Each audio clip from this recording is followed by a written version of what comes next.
Mengapa kita bersandiwara?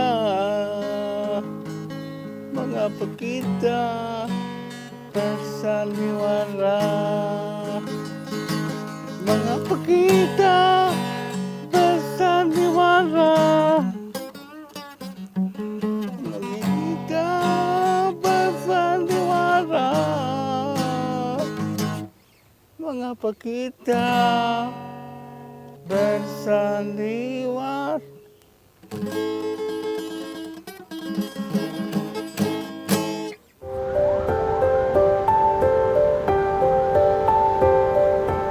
Nenek, mana yang nenek rasakan sakit nih? Yang mana yang sakit? Sehari nggak mesti makan gitu. Kenapa kamu yang nggak makan?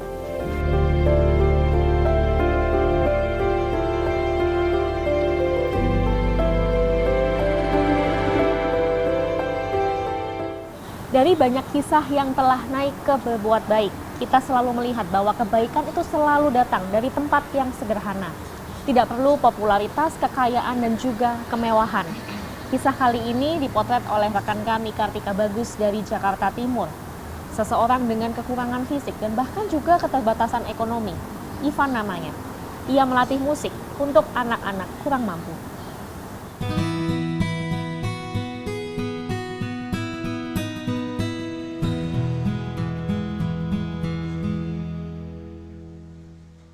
Rumah sederhana di kawasan yang dulu digunakan sebagai sekolah SMK Yayasan Perguruan Budaya di Jalan Cipinang Kebembem, Jakarta Timur ini terlihat sepi. Sekolah yang sudah dipindahkan ke lokasi lain sejak beberapa tahun yang lalu, kini hanya menjadi tempat parkir kendaraan bagi warga sekitar.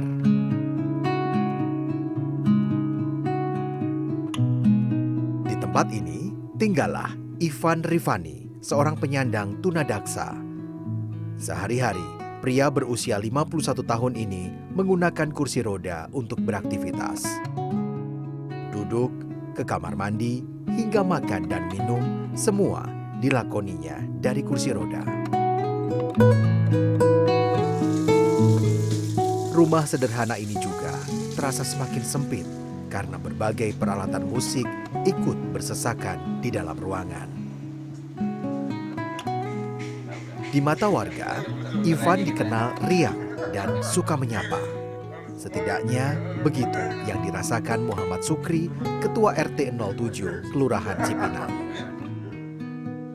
Kalau dia sehari-hari itu ya dia sama orang tuh baik lah, nyapa gitu. Orangnya riang sih, nggak gimana gitu, nggak minder gitu. Yang penting dia kayak pede gitu lah. Awalnya Bapak kenal dia sebagai penjual koran atau les gitar? Pertama koran, setelah berikut ngelihat, oh dia jual koran juga, semangatnya tinggi gitu loh, mau bangkitnya gitu, nggak diem aja di rumah.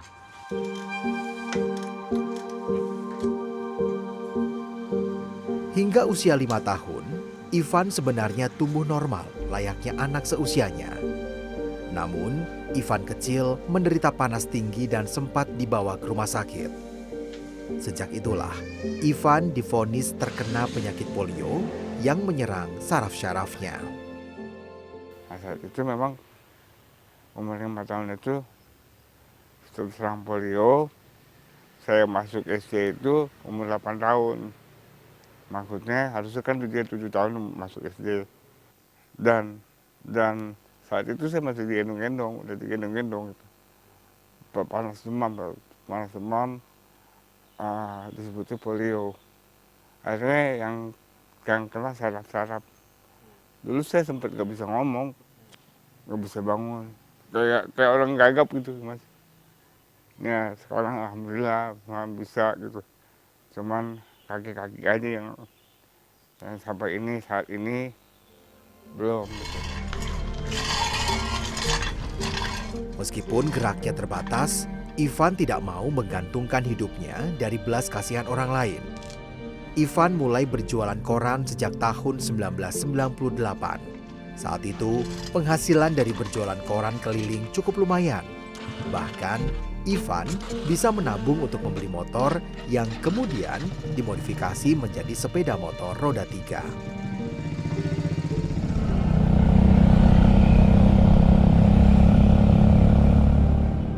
Untuk melayani para pelanggannya, Ivan harus mengambil koran di salah satu agen yang berada di bawah flyover Kampung Melayu. Menjadikan pada saat itu, saya sempat beli gitar listrik, sempat saya beli sound, itu dari hasil koran. Sampai saya juga nabung, awal motor saya bukan yang ini. Ada lagi yang satu tuh, hitungan dikit. Sampai jadi motor, akhirnya dirubah lagi seperti ini.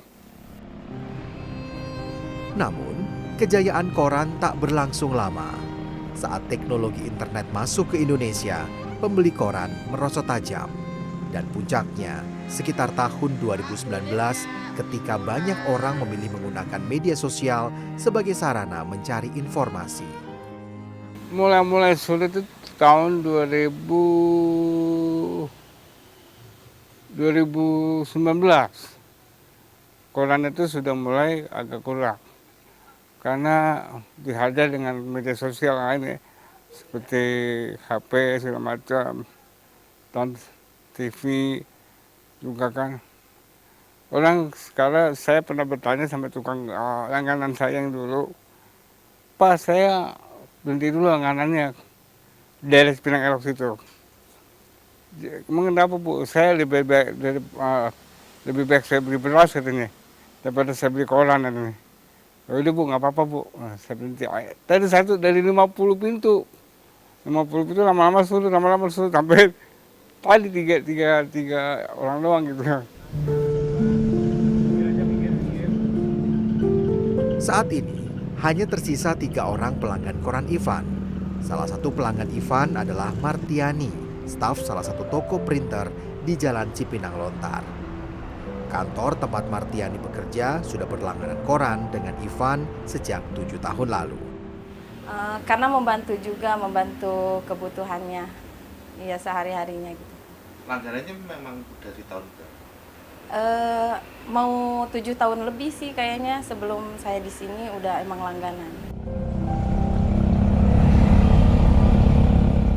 Ivan bukannya tidak merasa berjualan koran sudah tidak menguntungkan lagi. Namun, hidup harus terus berjalan. Kini, meskipun berjualan koran tetap ia lakukan, Ivan juga mulai mencari sumber penghidupan lain, yaitu dengan menjadi pengajar les gitar. Ini awal mulanya. Nanti setelah ini.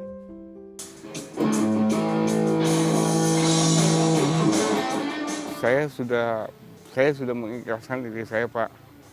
Maksudnya saya menerima apa adanya sekarang.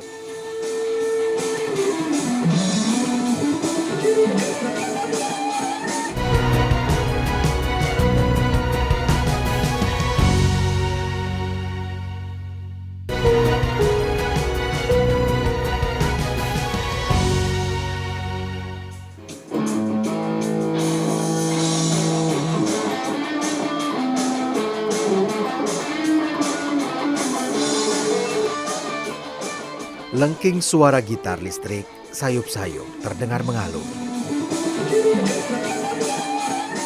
Ivan memang sudah mahir bermain gitar akustik dan elektrik sejak ia berusia 15 tahun.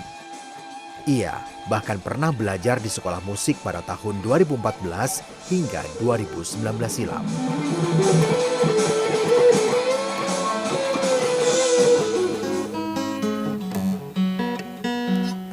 Kemampuannya bermain gitar listrik ini semakin terasah setelah Ivan membuka kursus gitar di rumahnya. Ivan banting setir membuka les gitar akustik dan elektrik pada akhir 2021 sejak berjualan koran sudah tidak menjanjikan lagi. Panggung sandiwara, ceritanya mudah berubah. Untuk mempromosikan usahanya, Ivan memasang spanduk di atas gerbang kompleks sekolah tempat ia menumpang tinggal. Namun apa daya, les gitarnya masih kurang diminati banyak orang. Mayoritas orang yang melintas di depan rumahnya hanya mengontak nomor yang tertera tanpa ada tindak lanjut. Awal mulai kan saya sekolah juga, sekolah musik. Dari tahun 2013 saya sekolahin sama yang punya gas sampai tahun 2019 baru lulus. Akhirnya tapi tidak berpikiran saya mau jadi guru. Saya masih senang-senang main-main aja, main-main begitu. Tapi tiba-tiba saya 2001 itu memutuskan mau buka ngajar. Cuman pakai spanduk depan di daerah Muara tuh.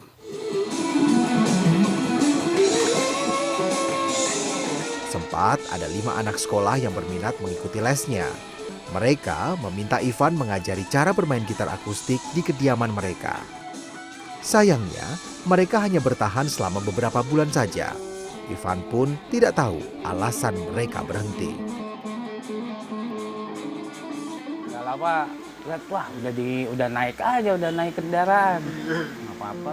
Memasuki awal 2023, Ivan diberi saran oleh seorang pekerja bengkel sepeda. Ia menyarankan agar Ivan memasang spanduk promosi usaha les gitar dengan berkeliling menggunakan motor modifikasinya. Dengan demikian, orang yang melihat Ivan ketika ia berkeliling sebagai loper koran mungkin akan tertarik mengikuti lesnya.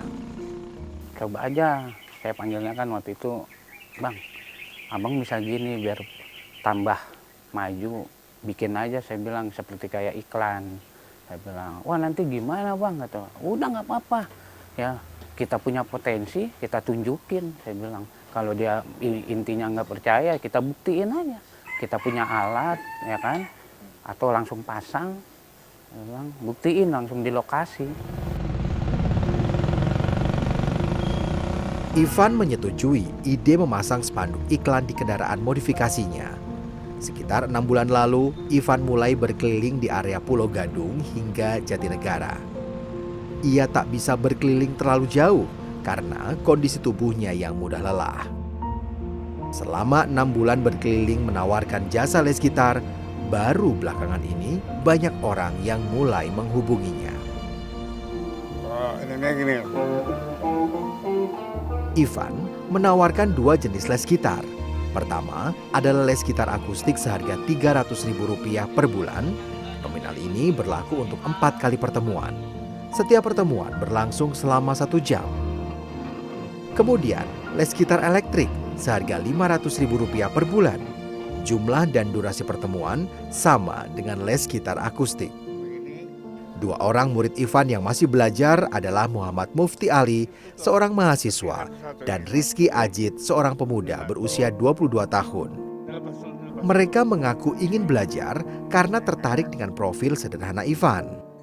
Karena kesukaan saya terhadap musik dan idola saya itu Slash. Selama ini memang belum pernah belajar atau Belum, baru kali ini mencoba belajar. tahunya Pak Ivan buka les Dari mana dan sejak? dari sosial media. Dia sempat viral kan. Ada saya cari tahu ternyata dekat dari rumah. Pengen belajar sih Pak dari nol karena emang kan musik jadi salah satu hobi saya juga. Memang belum pernah bisa ataukah sudah Belum pernah bisa. Ya, Jadi ini dari nol. dari nol belajar sama Pak Irfan. Ya. Kenapa tertarik belajar dengan Pak Ivan? Mungkin Pak Irfannya orang sederhana Pak. Semoga tapi bisa jadi ngembangin Pak Irfan, ilmunya bisa turun gitu. Sebenarnya sih saya nggak banyak nuntut Pak sebagai guru. Yang penting murid tuh bisa latihan sehari sejam. Tangan dulu, tangan. Yang penting tangan. Nanti setelah tangan lancar, bacot. Partitur, not balok, hitungan ketukan. Nanti setelah itu musik bebas, dia bisa improvisasi sama terserah. Kalau saya nuntut sebagai musisi, nanti terserah semuanya. Terserah dia punya kemauan itu Pak. Gini. Nah, bukan. Dan ditekap. Ivan membebaskan murid-muridnya memilih hari untuk belajar, kecuali Sabtu dan Minggu karena ia harus beribadah ke gereja. Sebelum pelajaran inti, Ivan mengajarkan penempatan posisi jari pada gitar, ketukan nada, hingga cara membaca not balok. Ivan berharap di masa depan para seniman, terutama seniman penyandang disabilitas, bisa lebih mendapatkan tempat di masyarakat. Saya sudah mengikhlaskan diri saya, Pak. Maksudnya saya menerima apa adanya sekarang. Bila mana saya berjalan itu udah lain urusannya, Pak ya. Udah beda ceritanya. Memang udah saya terima, mungkin udah suratan takdir, Pak. Ya udah saya terima aja. Jadi apapun konsekuensinya bagi saya, ya udah jalanin aja gitu. Setiap kisah pegang satu pelana harus kita... Ivan masih terus berjuang karena ia yakin akan selalu ada kesempatan bagi siapa saja yang mau berusaha dan tak pernah menyerah. Mengapa kita bersandiwara?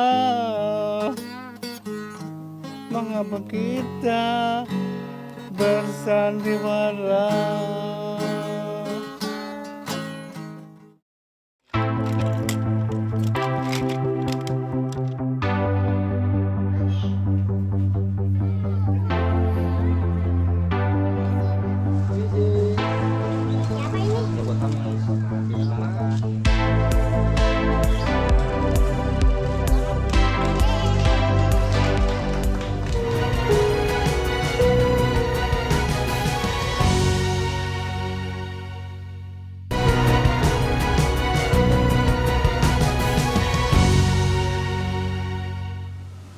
Masih tentang kepedulian pada anak-anak. Kebaikan selalu bisa kita bagi, termasuk dari milik kita sendiri.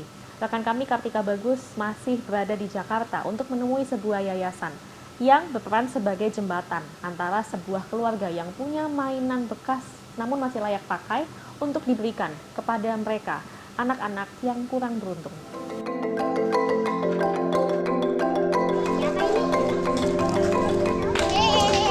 Konsep kami itu lebih kepedulian terhadap sesama juga lingkungan, Pak. Karena melihat barang bekas ini kan sisa-sisa kan. Bagaimana sisa-sisa ini supaya tidak sia-sia ya. Oleh karena itu tim donasi barang yang menyortir kembali.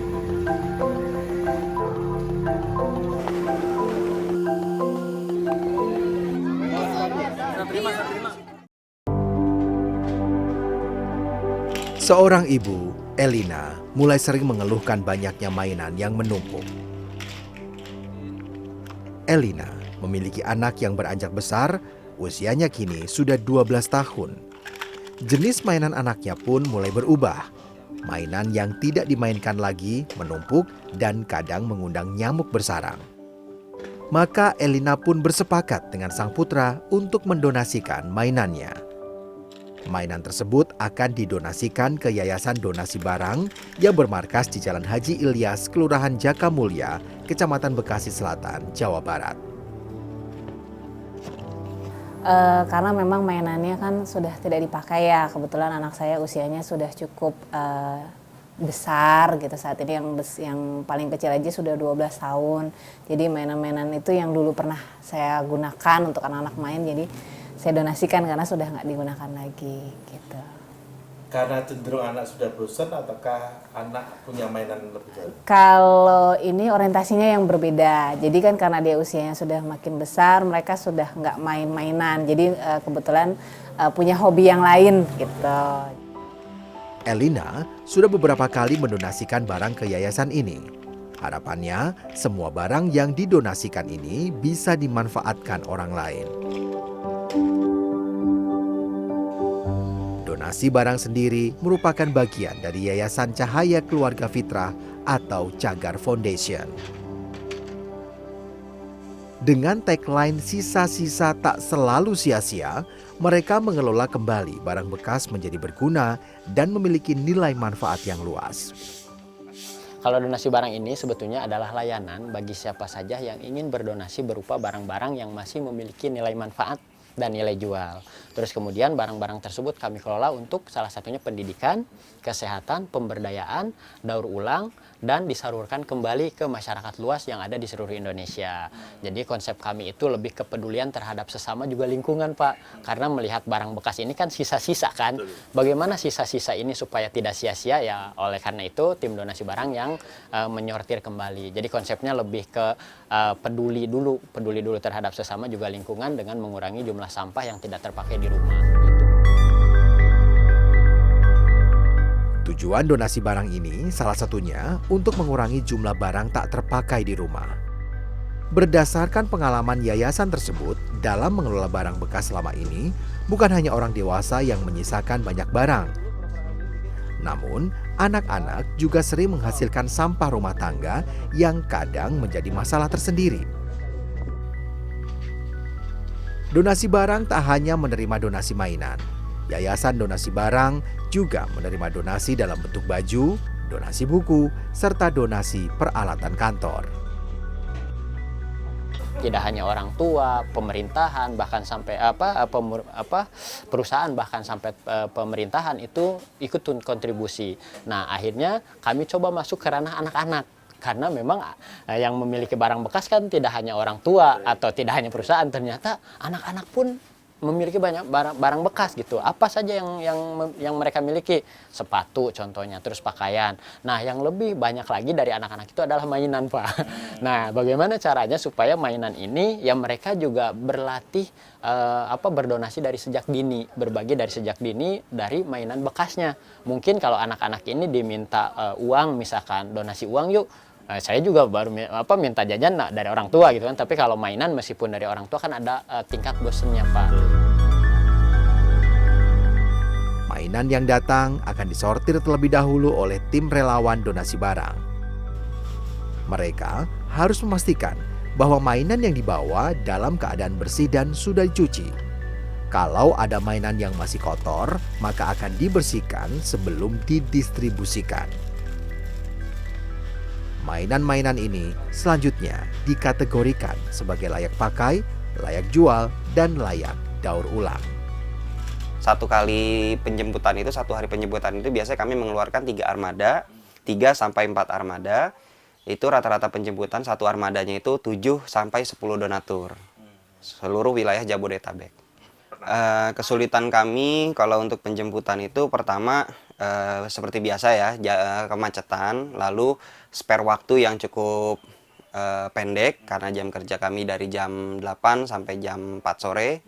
Itu yang paling sulit itu adalah pengaturan rutenya. Lalu kadang-kadang ada beberapa donatur juga yang memang pada saat dijemput juga beliaunya tidak ada karena memang ada kegiatan lain sehingga kami tidak bisa menjemput, seperti itu. Ada juga yang memang kesulitan yang paling cukup kami rasakan itu adalah barang yang kami terima itu ternyata masih harus dibongkar dulu, terus cukup luar biasa effort, cukup luar biasa berat, dan itu biasanya tidak ada akses yang cukup memadai. Ada beberapa pengalaman menarik yang ditemui para relawan saat di lapangan. Kadang, mereka mendapatkan mainan yang bernilai cukup tinggi, seperti action figure yang harganya mencapai jutaan rupiah. Agar lebih bermanfaat, jenis donasi mainan seperti ini akan dijual atau dilelang di pasaran, dan hasilnya untuk membeli mainan lainnya yang lebih banyak. Bapak Suta. Donasi mainan memiliki program penyaluran mainan setiap 3 bulan. Pada umumnya, mainan akan disalurkan ke daerah pedesaan dan terpencil. Jika ada bencana alam, pengurus akan membuat stok tersendiri yang akan dibagikan saat ada momen tanggap bencana. Ketika penyortiran itu misalkan yang kan kami ada program 3 bulanan, Pak, yang harus kami salurkan ke daerah-daerah itu, biasanya kami tidak kurang atau tidak lebih dari 200 paket. Nah, ada satu wadah lagi yang memang kami khusus sediakan untuk ketika tanggap bencana. Jadi ketika tanggap bencana ini kami biasanya bisa membawa 300 sampai 600-an paket, Pak. Paket atau mungkin kalau per piecesnya itu ya mungkin bisa 1000-an piece ya, Pak, ya, untuk anak-anak. Nah, itu memang kami sediakan khusus untuk tanggap bencana. Anak-anak di sekitar kantor donasi barang juga sering kebagian berkah.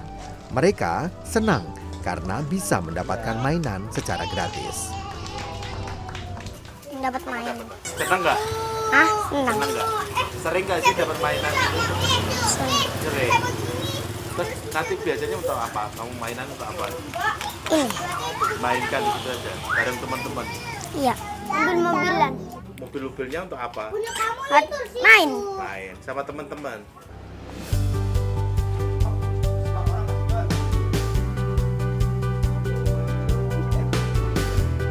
Seperti halnya tawa, kebahagiaan dalam bentuk apapun sesungguhnya bisa ditularkan.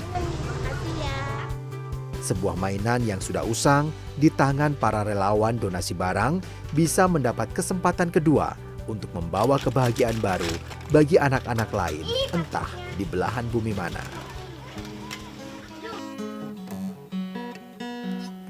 Serangkai cerita ini menjadi satu lagi pengingat bagi kita akan pentingnya membantu sesama. Kebaikan sesungguhnya sederhana, tak harus mahal dan mewah. Berbagi kebaikan bisa dimulai dari hal kecil di sekitar kita. Ada peran wajar, ada peran berpura-pura. Mengapa kita bersandiwara? Mengapa kita bersandiwara?